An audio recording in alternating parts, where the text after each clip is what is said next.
Dr. Shruti. Today I'll be talking about depression in this talk.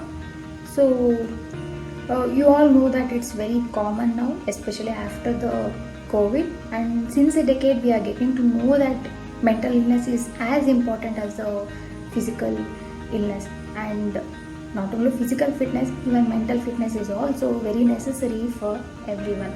So, we all know that depression is the most common mental disorder which we come across, and it constitutes around 5% of the adults are suffering from depression, and it has increased during COVID and post-COVID period. So, how do we diagnose depression? Is it just the normal sadness? No. See, for diagnosing medical comorbidities and all, we have some objective evidence. If we do T3, T4, TSH or fasting blood sugar, postprandial blood sugar, we'll get to know, we can diagnose diabetes mellitus, hypothyroidism, myocardial infarction, everything. But it's different from the mental illness. In mental illness, we rely mostly on the criteria on which we diagnose depression, and it has its own set of criteria which we should see, and it mostly rely on the subjective feelings and the thoughts which they are expressing rather than the objective evidence.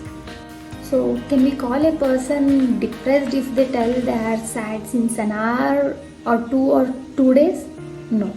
So, for this, usually patients should report that they are feeling sad or empty for almost all the time in a day and since 2 weeks duration.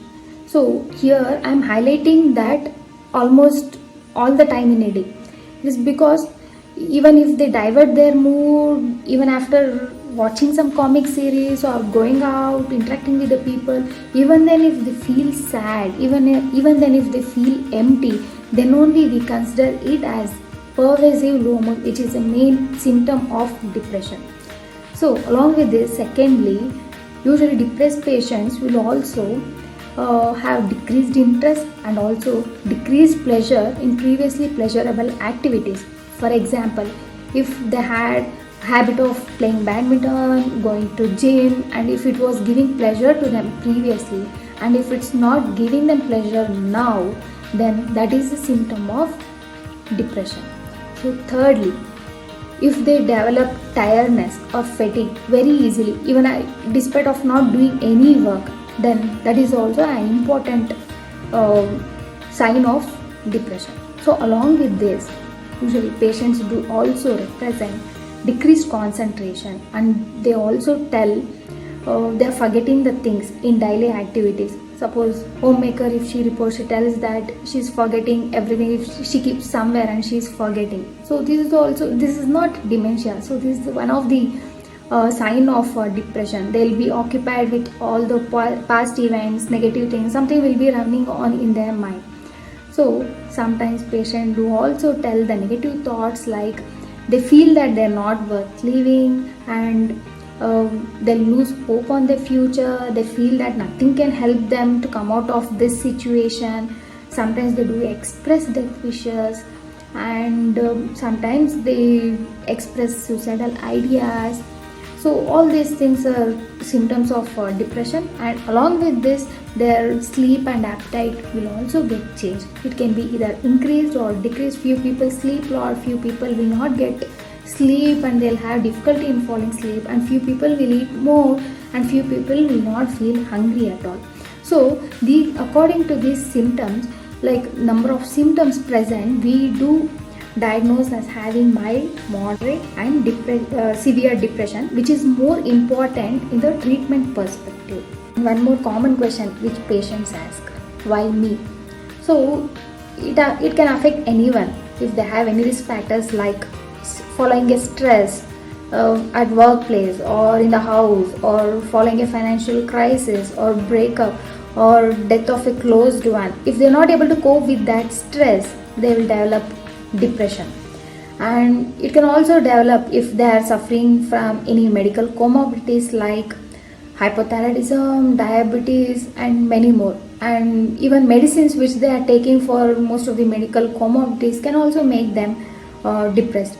And sometimes it can be endogenous without any stressor, and even it runs in the families, and genetic has a very important role in causing the depression.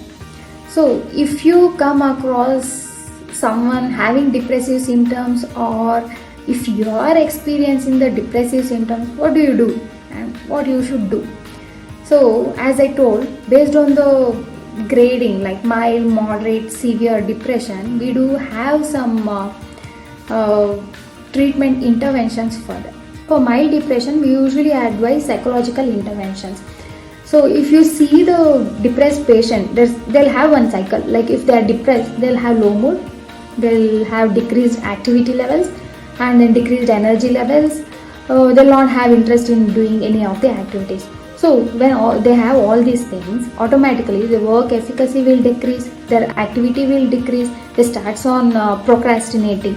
So because of this, when overall activity reduces, they start feeling hopeless about that situation, and they'll start having guilty feeling, which in turn worsens their depression. So this cycle will be continuing throughout. So we need to break that cycle, and we should make the patient become aware about that. So for that, we advise daily scheduling. It is like we'll give the timetable for the patient from morning to night, like what they should do every day. So that timetable should be maintained.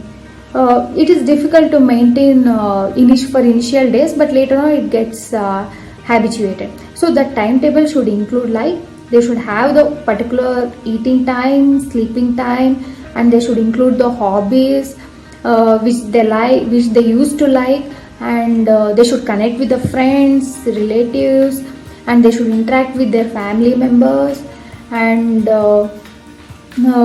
they should do yoga in the morning. Make sure that if they do yoga in the morning, they feel fresh, few exercises. And one more thing is, if they are used to alcohol or any other drugs, they should try to avoid any substance consume, all these things. So all these things should be maintained in the daily scheduling. So along with daily scheduling, we also advise patients to practice deep breathing, that is breathing exercises, where we tell the patients to observe their deep inhalation and deep exhalation for at least 5 minutes, and at least 3 to 4 times in a day. That would be of more help to the depressed patients. It will uplift their mood, and also they feel little bit relaxed, and that will reduce the negative thoughts too. So along with this, we also tell patients to practice relaxation techniques like muscle relaxations. It needs psychologist or psychiatrist guidance for doing that, where we tell the patients to lie over the couch or sit over the chair, relax themselves, sit comfortably, close their eyes, and to observe on their muscles tension. That will give them relaxation, and it's more helpful for mild depression and not moderate to severe depression.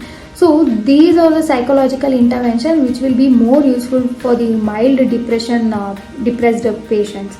So coming to moderate and severe depressed patients, along with the psychological interventions, we also prescribe medicines. They need more medications help to get out of that situation, because it involves some neurochemical changes in their brain and all.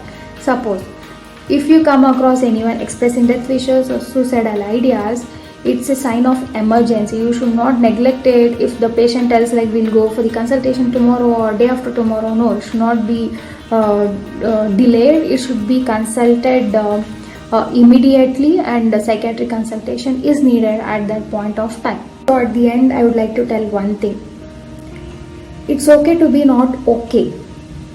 That's okay. So, and one advice which I would like to give is, never ever give up on anything. You will come out of this situation. It's just a temporary situation. Just a small positive steps every day can make you better in the coming days.